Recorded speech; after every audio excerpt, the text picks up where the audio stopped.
तो last class में हम लोगों ने क्या डिस्कशन किया था कि जो नंबर जो अलग अलग तरह के कंपोजिट या कंपाउंड स्टेटमेंट्स है, जैसे conjunction, disjunction, implication, double implication, उनके निगेशन कैसे फाइंड आउट करते हैं, ये हमने लास्ट क्लास में डिस्कशन किया। लास्ट क्लास में हम लोगों ने किसी कंडीशनल स्टेटमेंट का कैसे कन्वर्स, इनवर्स और कॉन्ट्रापोजिटिव फाइंड आउट करते हैं, वो भी हम लोगों ने डिस्कशन किया। अब आज हमको डिस्कशन करना है इस पर बेस्ड जो एक्सरसाइज है वो, ठीक है। तो एक्सरसाइज 1.3 जिसमें पहला क्वेश्चन पूछा हुआ है कि इफ ए कोई सेट है जिसमें कौन से एलिमेंट है, 3 है, 5, 7, 9, 11 एंड 12। तो उसने पूछा है determine the truth value of each of the following. तो जितने भी आपको यहाँ स्टेटमेंट दिए हुए हैं सबकी आपको ट्रूथ वैल्यू बताना है कि दिया हुआ स्टेटमेंट ट्रू है या फॉल्स है, ठीक है। तो हर क्वेश्चन में देखो शुरुआत में आपको क्वांटिफायर्स दिए हुए हैं, या तो यूनिवर्सल क्वांटिफायर दिया हुआ है या फिर एग्जिस्टेंशियल क्वांटिफायर दिया हुआ है। ये हम लोग पढ़ चुके हैं। एग्जिस्टेंशियल क्वांटिफायर का मतलब होता है देयर एग्जिस्ट, यानी वहां पर एक या दो वैल्यू होगी, और इसका मतलब होता है यूनिवर्सल क्वांटिफायर, इसका मतलब होता है फॉर ऑल, सभी के लिए। तो देखो पहला क्वेश्चन क्या पढ़ेंगे इसको, देयर एग्जिस्ट, ये जो एग्जिस्टेंशियल क्वांटिफायर इसको पढ़ते हैं, there exist x belongs to ए।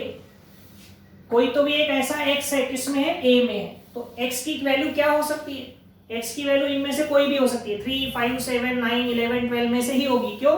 क्योंकि x बिलोंग्स टू a बोल रहा है और a में यही एलिमेंट है, 3, 5, 7, 9, 11 और 12। ओके, तो उसने बोला x बिलोंग्स टू a है सच दैट उस x में से अगर हमने 8 माइनस किया तो 1 आता है।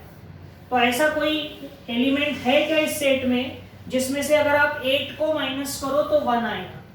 तो ऐसा एक एलिमेंट है, तो कौन सा है, 9 एक ऐसा एलिमेंट है जो सेट A में है जिसमें से 8 अगर आप माइनस करो तो आंसर कितना आता है, 1। तो इसका मतलब क्या है, ये जो हमारा स्टेटमेंट है ये ट्रू है या फॉल्स है? तो ये हमारा स्टेटमेंट क्या है, ट्रू। समझ में है? So it is a true statement. ये कैसा स्टेटमेंट है, ट्रू स्टेटमेंट।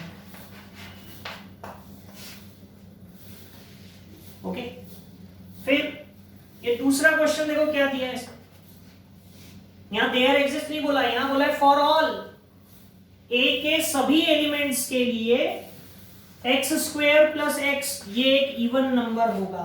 एक्स यानी इसमें का आप कोई भी एलिमेंट ले लो। तो हमने पहला एलिमेंट ले लिया, मान लो 3, तो 3 का स्क्वायर प्लस 3 का स्क्वायर 9 प्लस 3 कितना आ रहा है, 12, इवन नंबर आ रहा है। लेकिन एक एलिमेंट नहीं बोला है उसने, सभी के लिए। तो 5 के लिए भी करते हैं, 5 का स्क्वायर प्लस 5, 25 प्लस 5 30, 7 का स्क्वायर प्लस 7, 49 प्लस 7 56, 9 का स्क्वायर प्लस 9 81 प्लस 9 90, 11 का स्क्वायर प्लस 11 121 प्लस 11 यानी कितना होगा, 132, और 12 का स्क्वायर प्लस 12 144 प्लस 12। ठीक है, तो हर एलिमेंट के लिए वो इवन नंबर आ रहा है, तो इसलिए हम कह सकते हैं क्या कि दिया हुआ स्टेटमेंट ट्रू है। दिया हुआ स्टेटमेंट क्या है, true. So it is a true statement. ये कैसा स्टेटमेंट है, ट्रू। ठीक है, फिर ये जो क्वेश्चन दिया है देखो इसमें क्या दिया है कि देयर एग्जिस्ट, फिर से आ गया, there exist x belongs to A, यानी ए में कोई तो भी एक एलिमेंट ऐसा है जिसका स्क्वायर 0 से छोटा होगा। तो दुनिया में सिवाय कॉम्प्लेक्स नंबर के, ठीक है, कोई भी रियल नंबर ऐसा नहीं है जिसका स्क्वायर निगेटिव हो। तो यहाँ तो सब रियल नंबर ही है। तो ये जो दिया हुआ स्टेटमेंट है ये ट्रू है कि फॉल्स? ये फॉल्स स्टेटमेंट है। So it is a false statement. ये कैसा स्टेटमेंट है, फॉल्स। आ रहा है ध्यान में? वैसे ही ये बचे हुए क्वेश्चंस में भी करना है आपको, तो इसे सॉल्व करेंगे आप। देखो x belongs to a, x is an even number for all. सभी नंबर यार इवन नंबर है क्या? नहीं है, सिर्फ एक ही इवन है, बाकी इवन नहीं है। तो हमारा ये स्टेटमेंट ट्रू है कि फॉल्स है? फॉल्स। यहां दिया है देयर एग्जिस्ट, देयर एग्जिस्ट यानी एक एलिमेंट भी रहा तो चलेगा। There exist x belongs to a such that 3x + 8 40 से बड़ा होता है। तो एक एलिमेंट भी हो तो चलेगा हमको, तो हम लोग क्या करेंगे, यहां से शुरू मत करना, इधर से शुरू करना, इधर से शुरू करना, इधर से मत करना, इधर से शुरू करना। कहीं से भी किया तो चलता है, लेकिन हम बड़े से बड़ा नंबर लेकर पहले ही चेक कर लेते हैं। x की जगह 12 ले लो, तो 3 × 12 36, 36 + 8 44, 44 40 से बड़ा है, और एक भी एलिमेंट आ गया, इसका मतलब हम उसे क्या कह सकते हैं, it is a true statement. ये कैसा स्टेटमेंट होगा, एक भी एलिमेंट आ गया, क्योंकि देयर एग्जिस्ट बोला था। इसमें for all x belongs to a 2x + 9 14 से बड़ा होगा, तो x की जगह पुट करो 3 2 6 6 + 9 15 14 से बड़ा है। इसके बाद का तो कोई भी एलिमेंट लोगे तो 14 से बड़े आने वाला ही है। जब सबसे छोटे एलिमेंट के लिए आ गया तो बड़े एलिमेंट के लिए तो आना ही है। तो इस तरह से ये क्वेश्चन नंबर 1 आप पूरा सॉल्व करेंगे। ये 2 क्वेश्चन भी बचे हुए आप कर लेंगे। आ गया ध्यान में। अब देखो क्वेश्चन नंबर 2 क्या है इस एक्सरसाइज का, write the duals of the following. तो हमने निगेशन पढ़ने के पहले ड्यूअल्स के बारे में भी पढ़ा था। तो हम किसी भी दिए हुए स्टेटमेंट का ड्यूअल कैसे ऑब्टेन करते हैं, तो उसमें हमने पढ़ा था कि एंड को आपको रिप्लेस करना पड़ेगा और से, और को रिप्लेस करना पड़ता है एंड से, कॉन्ट्राडिक्शन सी को रिप्लेस करना पड़ता है टी टोटोलॉजी से, और टी को रिप्लेस करना पड़ता है कॉन्ट्राडिक्शन से। ये 4 चेंजेस हमको करने पड़ते हैं किसी भी दिए हुए स्टेटमेंट का ड्यूअल बनाने के लिए। इसके सिवा और कोई चेंज नहीं करना है। कहीं निगेशन दिया है तो उसको हटाना नहीं है, इम्प्लीकेशन डबल इम्प्लीकेशन कुछ भी है, डोंट चेंज एनीथिंग एल्स। सिर्फ ये 4 चेंजेस करने हैं, एंड का और का एंड, सी का टी, टी का सी। सी यानी कॉन्ट्राडिक्शन, टी यानी टोटोलॉजी, एंड और। ठीक है। तो जैसे ये पहला क्वेश्चन है, तो हम लोग क्या करते हैं, इक्वल्स टू लिख देते हैं और वो लिख देते हैं। ऐसा नहीं, इसके इक्वल नहीं है वो, क्या लिखना है हमको, लिखना भी प्रॉपरली है, ड्यूअल ऑफ। हमको दिए हुए स्टेटमेंट का ड्यूअल ऑब्टेन करना है, इज। इसका ड्यूअल क्या होगा, तो P की जगह P रहेगा, और का क्या हो जाएगा एंड, Q एंड का क्या हो जाएगा और। ओके, ये हो गया दिए हुए स्टेटमेंट का ड्यूअल। इसमें भी ड्यूअल ऑफ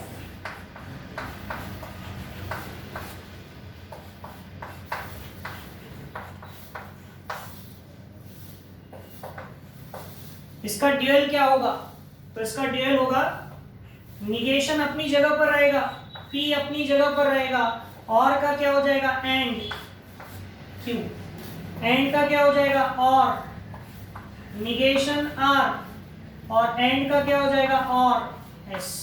तो देखो निगेशन को कुछ नहीं करना है, सिर्फ एंड को रिप्लेस करना है और से, और को रिप्लेस करना है एंड से। ठीक है। यहां पर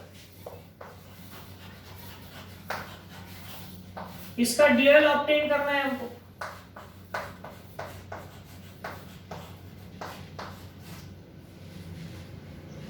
तो इसका ड्यूअल क्या होगा, तो देखो C लिखा हुआ है, C यानी कॉन्ट्राडिक्शन, कॉन्ट्राडिक्शन का ड्यूअल होगा टोटोलॉजी। तो C का हो जाएगा T, और का हो जाएगा एंड, P अपनी जगह पर रहेगा, एंड का हो जाएगा और, Q और का हो जाएगा एंड। देखो C को रिप्लेस किया T से, और को रिप्लेस किया एंड से, एंड को रिप्लेस किया और से, और को रिप्लेस किया एंड से। तो इस तरह से हम किसी भी स्टेटमेंट का क्या कर सकते हैं, ड्यूअल। वैसे इसको करना है, इसका ड्यूअल क्या होगा, ड्यूअल ऑफ P और Q और C, ऐसा है। तो क्या होगा, P की जगह P, और की जगह एंड, और का एंड पहले ही बताया। ठीक है। Q अपनी जगह पर, और का एंड, और C यानी कॉन्ट्राडिक्शन, तो कॉन्ट्राडिक्शन का ड्यूअल क्या होगा, टोटोलॉजी। तो इस तरह से हम किसी भी दिए हुए स्टेटमेंट का ड्यूअल फाइंड आउट कर सकते हैं।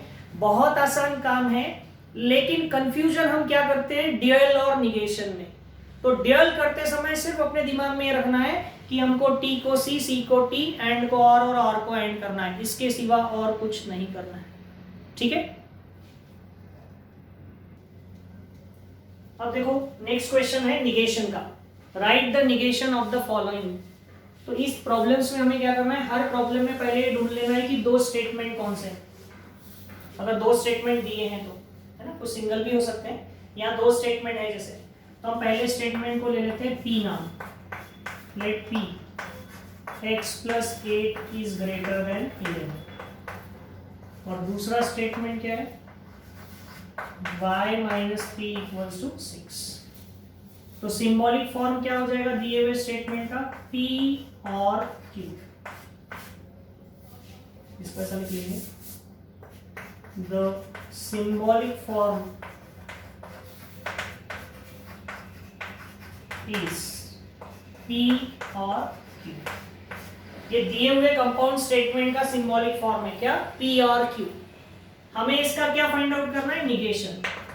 So therefore its negation is, यानी निगेशन किसका फाइंड आउट करना है, p और q का। तो हमने पढ़ा हुआ है, कल की क्लास में हम लोगों ने पढ़ा था कि p और q का निगेशन क्या होता है, negation p and negation q। और का निगेशन क्या हो जाता है, पहले का निगेशन दूसरे का निगेशन, और की जगह क्या आ जाता है, एंड। तो बस अब इसको वर्बल फॉर्म में लिख लो। तो निगेशन p क्या था, x + 8 इज ग्रेटर देन 11, तो उसका निगेशन क्या होगा, x + 8 is not greater than 11,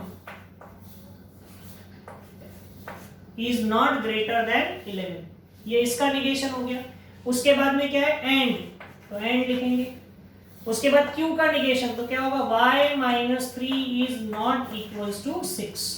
तो ये हो गया क्या, निगेशन, जो हमको फाइंड आउट करना था। हमने पढ़ा था दो स्टेटमेंट के बीच में और है, तो और का अगर हम निगेशन करते हैं तो पहले का निगेशन दूसरे का निगेशन, और की जगह क्या आ जाता है, एंड। तो इस तरह से हम किसी भी दिए हुए और वाले प्रॉब्लम का निगेशन कर सकते हैं। ठीक है, okay.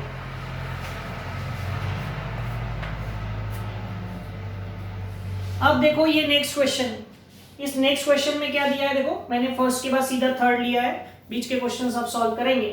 Quadrilateral is a square, quadrilateral is a square if and only if it is a rhombus. तो यहां पर दो स्टेटमेंट कौन कौन से हैं, तो पहला स्टेटमेंट है क्वाड्रिलेटरल इज अ स्क्वायर, और दूसरा स्टेटमेंट क्या है, इट इज, इट मतलब quadrilateral. Quadrilateral is a square ये पहला स्टेटमेंट है, और क्वाड्रिलेटरल इज अ रोम्बस ये दूसरा स्टेटमेंट है। तो हम क्या करेंगे, पहले स्टेटमेंट को p ले लेते हैं। Let p quadrilateral is a square, quadrilateral is a square, ठीक है। और q क्या ले लेते हैं, quadrilateral is a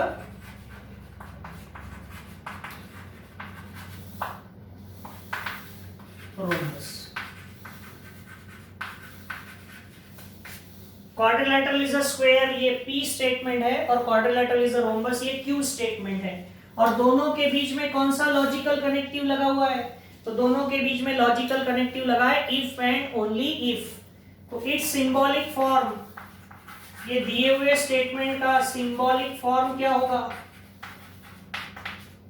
P double implies Q। क्या होगा, P डबल इंप्लाइज Q। ये दिए हुए स्टेटमेंट का सिंबॉलिक फॉर्म है। हमें इसका क्या फाइंड आउट करना है, निगेशन। सो इट्स निगेशन,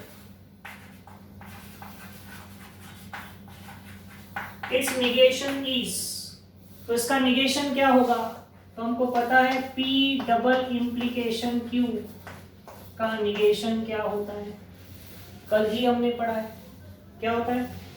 तो हमने पढ़ा था, देखो P डबल इंप्लाइज Q का मतलब क्या होता है? P implies Q and Q implies P। ये P डबल इंप्लीकेशन Q का मतलब है। और जब हम इसका निगेशन करते हैं तो इसका निगेशन मतलब इसका निगेशन, तो P इंप्लाइज Q का निगेशन क्या होता है? P and negation Q, and का हो जाता है और Q इंप्लाइज Q, P का निगेशन क्या होता है? Q and negation P। ये कल हमने पढ़ा था फॉर्मूला, तो हमें इसका निगेशन ये होता है, ये पता है, तो हमें इसका निगेशन ही तो करना है। तो अब देखो इसको स्टेटमेंट में कैसा लिखेंगे, बड़ा लंबा सा आंसर आता है इसका। देखो बस जो लिखा हुआ है ना उसको सिंबॉलिक में लिखते जाओ। What is P? Quadrilateral is a square. लिखते हैं, देखो क्वाड्रिलेटरल इज अ स्क्वायर। उसके बाद क्या है ये? एंड निगेशन Q यानी क्या? Quadrilateral is not a rhombus. तो हम क्या लिखेंगे? Quadrilateral is a square and it is not a rhombus.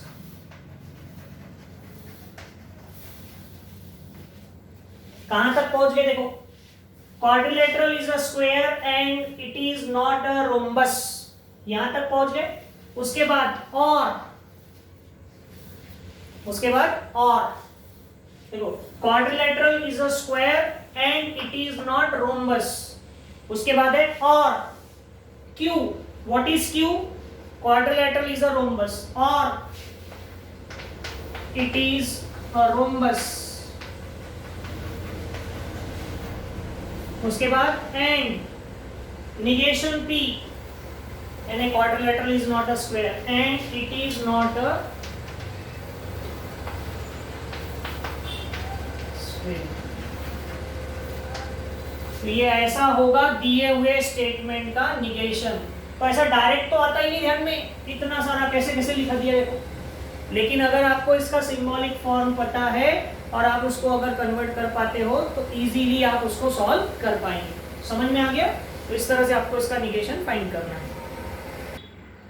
तो समझ में आया? डबल इंप्लीकेशन वाले प्रॉब्लम का डायरेक्ट आंसर लिखना it is near to impossible. आपको इस तरह से ही उसको सॉल्व करना है और ये थोड़ा सा इंपॉर्टेंट रहता है, एग्जाम में कई बार पूछा जाता है। तो हमको एक फॉर्मूला याद है तो इजीली हम कर पाएंगे। कुछ नहीं किया, जस्ट इसको वर्बल फॉर्म में कन्वर्ट किया। अब ये दो क्वेश्चंस जो है, और भी इस तरह के क्वेश्चंस होते हैं जिसमें कि आपको क्वांटिफाइड स्टेटमेंट दिया है। देखो ये भी ऑल आया है, क्वांटिफाइड। कौन सा क्वांटिफायर है? यूनिवर्सल। ये कौन सा क्वांटिफायर है? एग्जिस्टेंशियल। तो एग्जिस्टेंशियल क्वांटिफायर हो या फिर यूनिवर्सल क्वांटिफायर्स हो, ऐसे केस में चाहे यूनिवर्सल हो या एग्जिस्टेंशियल क्वांटिफायर हो, इन केसेस में निगेशन कैसे करते हैं? तो हमने पढ़ा था कैसे निगेशन करते हैं। जब आप क्वांटिफाइड स्टेटमेंट का निगेशन करते हैं तब एक बात ध्यान रखना, यूनिवर्सल क्वांटिफायर अगर दिया है तो उसको एग्जिस्टेंशियल कर देना, और एग्जिस्टेंशियल है तो उसको यूनिवर्सल क्वांटिफायर कर देना। और जैसे स्टेटमेंट में आप नॉट लगाते हैं वैसे नॉट लगाना है, और है तो हटाना है। जैसे यहां लिखा है all natural numbers are whole numbers, इसका आपको निगेशन करना है। तो सबसे पहले ऑल, ये यूनिवर्सल क्वांटिफायर है तो उसको हटा देना है और उसकी जगह एग्जिस्टेंशियल क्वांटिफायर लाना है। तो ऑल की जगह हम देयर एग्जिस्ट लिख सकते हैं या फिर ऑल को हटाकर सम लिख सकते हैं। तो हम क्या करेंगे? सम। ऑल था उसको हटाकर कर दिया सम, सभी नहीं कुछ, ठीक है। बाकी natural numbers are whole numbers दिया था, इसका निगेशन करना। So natural numbers are not whole numbers, ठीक है। तो some natural numbers are not whole numbers, ये इसका निगेशन हो गया। कौन सी दो बातों के ध्यान रखा हमने? ऑल को हटाकर यूनिवर्सल को हटाकर एग्जिस्टेंशियल किया, ऑल को हटाकर सम किया, और natural numbers are whole numbers का निगेशन बना दिया, natural numbers are not whole numbers. यहां देखो, यहां पर आपको एग्जिस्टेंशियल क्वांटिफायर सिंबॉलिकली दिया है। क्या? There exist x belongs to n such that x minus 17 is less than 20, तो आप देयर एग्जिस्ट को हटाकर क्या लिखेंगे, फॉर ऑल। निगेशन करने का पहली शर्त, एग्जिस्टेंशियल को बनाया universal, so for all x belongs to n, for all x belongs to n। देखो देयर एग्जिस्ट लिखते हैं तब सच दैट लिखते हैं, फॉर ऑल के लिए सच दैट लिखने की जरूरत नहीं है।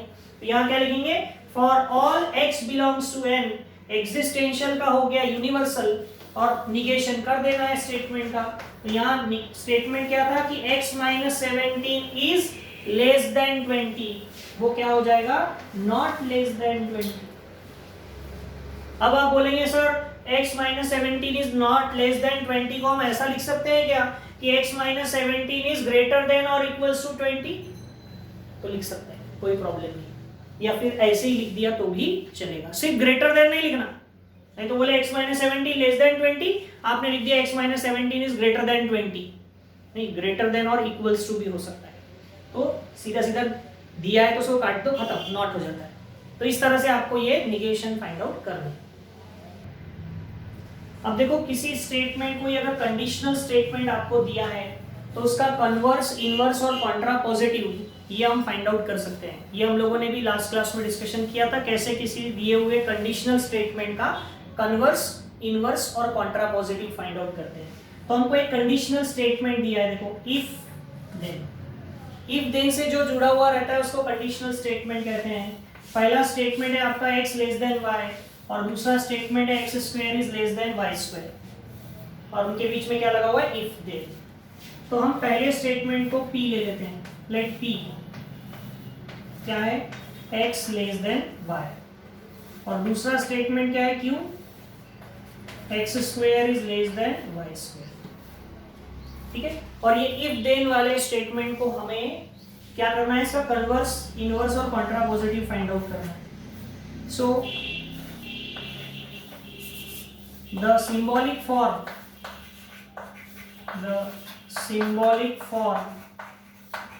of given statement, जो given statement है उसका सिंबॉलिक फॉर्म क्या है, P implies Q। इसका सिंबॉलिक फॉर्म क्या है, P implies Q। अब इसका हमको क्या फाइंड आउट करना है, कन्वर्स। तो कन्वर्स P implies Q का कन्वर्स क्या होता है, Q implies P। पहले हमको सिंबॉलिकली आना चाहिए, ध्यान में रखो। P implies Q अगर दिया हुआ स्टेटमेंट है तो उसका कन्वर्स होता है Q implies P। अब इसको वर्बली लिख लो, तो इसको वर्बली क्या लिखोगे, Q implies P, यानी इफ Q यानी क्या, if x square is less than y square then Q implies P। ये P implies Q था, अब हमको Q implies P करना है। तो Q implies P क्या होगा, x square is less than y square then x is less than y। ये Q है, ये P है, लेकिन उसके साथ में ये लिखना मत भूलना, क्या, xy less belongs to R। हर बार ये कंडीशन जरूर लिख लेना, ये नहीं लिखी तो मार्क कट जाते हैं कभी कभी। ठीक है, फिर कन्वर्स के बाद क्या है, इनवर्स।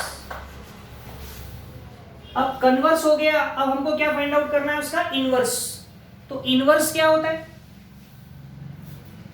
इनवर्स होता है negation P implies negation Q। क्या होता है inverse, negation P implies negation Q। इसको भी आप सिंबॉलिक फॉर्म में लिखेंगे, निगेशन P। तो P क्या था, x लेस देन y, इसका निगेशन क्या होगा, और इफ देन लगाना है, इफ इसका निगेशन बनाओ क्या होगा, कुछ लोग ऐसा निगेशन बनाते हैं, x लेस देन y है तो उसका negation x greater than y। No, x less than y है तो उसका निगेशन ऐसे बनाओ, या बनाना ही है तो x ग्रेटर देन और इक्वल्स टू y बनाओ, लेकिन सिर्फ ग्रेटर देन से काम नहीं चलेगा। ये ऐसे बना दिया इसका negation, if x less than y then, ये निगेशन P हो गया। अब negation Q, x square is less than y square था, x square is less than y square, तो हमको उसको नॉट कर देना पड़ेगा और ये कंडीशन लिखना है। हर बार। ठीक है, अब हमें बनाना है उसका आखिरी कॉन्ट्रापोजिटिव। तो हमको पता है इसका कॉन्ट्रापोजिटिव क्या होता है। कॉन्ट्रापोजिटिव होता है negation Q implies negation P। तो बस अब इसको वर्बली लिख लो, निगेशन Q। तो Q क्या है, ये उसका negation. If x square is not less than y square, ठीक है, फिर देन p का negation, what is p, x less than y, तो उसका निगेशन क्या होगा, x is not less than y। और यहाँ पर कंडीशन क्या है कि x and y both belongs to. तो दिया हुआ स्टेटमेंट अगर हो p इंप्लाइज q, तो उसका निगेशन, उसका सॉरी हम कन्वर्स, इनवर्स और कॉन्ट्रापोजिटिव इस तरह से फाइंड आउट कर सकते हैं। तो इस क्वेश्चन में आपको और भी ऐसे कुछ क्वेश्चंस दिए हैं, ठीक है, जो आपको सॉल्व करने हैं। अगर आप क्वेश्चन नंबर 2 देखें तो उस क्वेश्चन में क्या दिया है, a family becomes literate if the women in it is literate. तो ये क्वेश्चन जरा, इसका फॉर्म थोड़ा ढंग से लिखा हुआ नहीं है, तो उसको हम जरा व्यवस्थित करेंगे। तो वो स्टेटमेंट कैसा बनेगा, if the women in it is literate. इसका मतलब क्वेश्चन गलत नहीं है, लिखने का तरीका बदला उसने। तो इस क्वेश्चन को करेक्टली आप कैसे लिखेंगे, if the woman in it, if the woman in family is literate then family become literate. तो वहां पर पहला स्टेटमेंट कौन सा है, the women in a family is literate, और दूसरा स्टेटमेंट क्या कौन सा है, फैमिली बिकम लिटरेट। तो P कौन Q कौन, पहले ये फाइंड आउट करना और बाद में उसका कन्वर्स, इनवर्स और कॉन्ट्रापोजिटिव फाइंड करना। थर्ड और फोर्थ तो आप इजीली कर पाएंगे इसको, ठीक है। तो इस तरह से आपको ये एक्सरसाइज 1.3 के बचे हुए क्वेश्चन सॉल्व करना है, और इसके आगे का जो पोर्शन है फिर हम वो नेक्स्ट क्लास में डिस्कस करेंगे।